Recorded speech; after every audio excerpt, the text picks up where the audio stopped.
শামসুজ্জামান দুদু সহ সকল রাজবন্দীদের মুক্তির দাবিতে আজকের এই মানববন্ধনের সম্মানিত সভাপতি আমার প্রিয় রিপন ভাই, আমার ডানে এবং বামে মানববন্ধন উপলক্ষে বিভিন্ন জোট এবং দল থেকে আগত নেতৃবৃন্দ, আমার সামনে দাঁড়ানো মিডিয়ার ভাই ও বোনেরা, সম্মানিত অতিথিবৃন্দ, যে যেখান থেকে বক্তব্য শুনছেন সবাইকে জানাই সংগ্রামী শুভেচ্ছা এবং সালাম। আসসালামু আলাইকুম। আজকের এই মানববন্ধনে আমি নিশ্চিত আমার ব্যানারের সামনে যে লেখা আছে সেটা আপনারা দেখছেন এবং পড়তে পারছেন। দাবি দেওয়া হয়েছে রাজবন্দীদের মুক্তির জন্য। আমি যদি ভুল না করে থাকি তাহলে আজকের এই মানববন্ধনে দুইজন কারা নির্যাতিত নেতাকে আমি দেখতে পাচ্ছি, জনতার অধিকার পার্টির তরিকুল ভাই এবং 12 দলীয় জোটের শীর্ষ নেতা জাতীয় পার্টির মহাসচিব আমার পরম শ্রদ্ধেয় লিঙ্কন ভাইকে আমি এই মানববন্ধনে দেখতে পাচ্ছি। ওনারা জেল পর্ব শেষ করে আমাদের মাঝে ফিরে এসেছেন, কিন্তু আমাদের অসংখ্য জাতীয় নেতা, অসংখ্য কর্মী আজকে এখনো জেলখানার অভ্যন্তরে কারারুদ্ধ অবস্থায় আছে। তবে বাস্তবতা এটাই, আমি মনে করি এই মুহূর্তে শুধুমাত্র ওই কেরানীগঞ্জের কাশিমপুর জেলখানা নয়, সারা বাংলাদেশ আজকে জেলখানায় রূপান্তর হয়েছে। পার্থক্য একটাই, ওনাদের দর্শন পাওয়া যাচ্ছে না, আমাদের দর্শন পাওয়া যাচ্ছে। এছাড়া পুরা বাংলাদেশকে একটি কারাগারে রূপান্তর করা হয়েছে। আমরা বক্তব্য দেওয়ার সময় জাতীয় নেতৃবৃন্দ একটা ছোট্ট ভুল করছি, এটা আমি বিশ্বাস করি। আমরা বারবার বলছি শেখ হাসিনার কাছে দাবি জানাই, নেতাদের মুক্তি চাই, আদালতের কাছে দাবি জানাই, নেতাদের মুক্তি চাই। আমরা ভুলে যাচ্ছি আমাদের জাতীয় নেতৃবৃন্দকে মুক্ত করার এখতিয়ার শেখ হাসিনার হাতে এখন আর নাই। বাস্তবতা এটাই, শেখ হাসিনা এই মুহূর্তে ভারত এবং দিল্লির পুতুল সরকার হিসাবে কাজ করছে। ওনার এখতিয়ারে পড়ে না মির্জা ফখরুল ইসলাম আলমগীর অথবা দেশনেত্রী বেগম খালেদা জিয়াকে মুক্ত করার।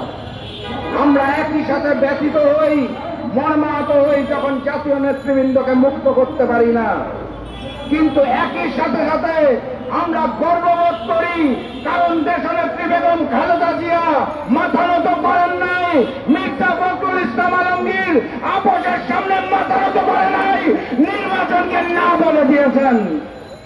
আমরা গর্ববোধ করি, কারণ আমরা দিল্লির পুতুল সরকারের অধীনে কোন নির্বাচনে যেতে চাই নাই। ওনারা মাথা নত করেন নাই, আপোষে হাত মিলান নাই, দিল্লির পাছাটা গোলাম হতে চান নাই, তাই তারা আজকে কারারুদ্ধ অবস্থায় আছে। তাই একই সাথে সাথে ব্যথা বেদনার সাথে গর্বে আমার মাথা উঁচু হয়ে যায়।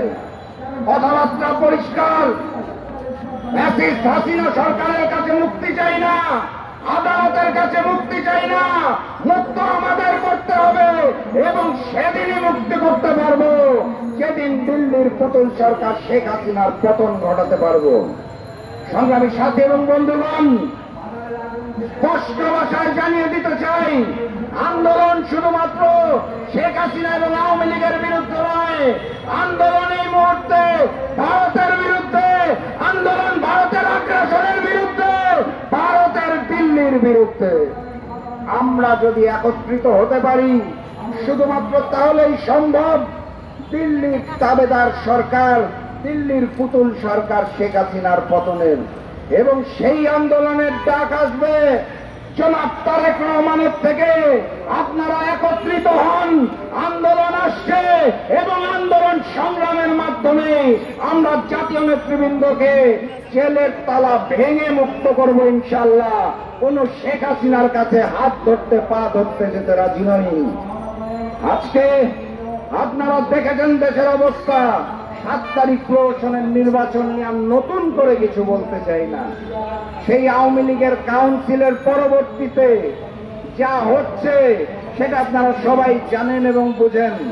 তবে একটা জিনিস খেয়াল রাখবেন, 7 তারিখের নির্বাচনের পর থেকে বড্ড তাড়াহুড়া চলছে।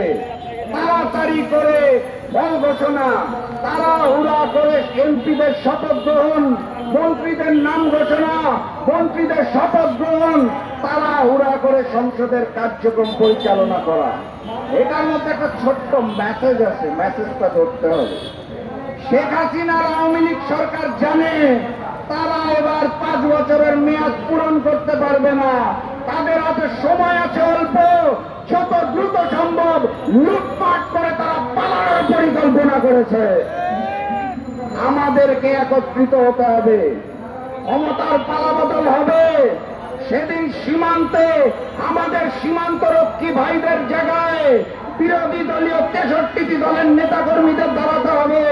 কারণ শেখ হাসিনা এবং দিল্লির 5 যারা রয়েছে দেশে, তারা যাতে ক্ষমতার পালা বদলে দেশ ছেড়ে পালাতে না পারে।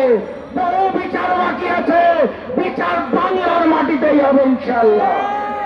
পিলখানার হত্যাকাণ্ড ভুলে যায় নাই, শাপলা চত্বর ভুলে যায় নাই, দেশনেত্রীকে কারারুদ্ধ করে রাখা ভুলে যায় নাই, তিলে তিলে হত্যা করা সাইদি সাহেবের কথাও ভুলে যায় নাই। সব বিচার বাংলার মাটিতে হবে। সীমান্ত সেদিন আমরা পাহারা দিব, দিল্লিতে যাতে কেউ পালাতে না পারে। সংগ্রামী সাথী এবং বন্ধুগণ, এখনো সময় আছে। আমি রিপন ভাইকে ধন্যবাদ জানাই, উনি আজকের মানববন্ধন আয়োজন করেছেন। শুধু মানববন্ধন করলেই হবে না, একত্রিতভাবে আন্দোলন গড়ে তুলতে হবে।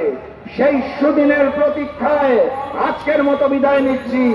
বিজয়ের পথে যাত্রা শুরু, জীবন অথবা মৃত্যু। আসসালামু আলাইকুম।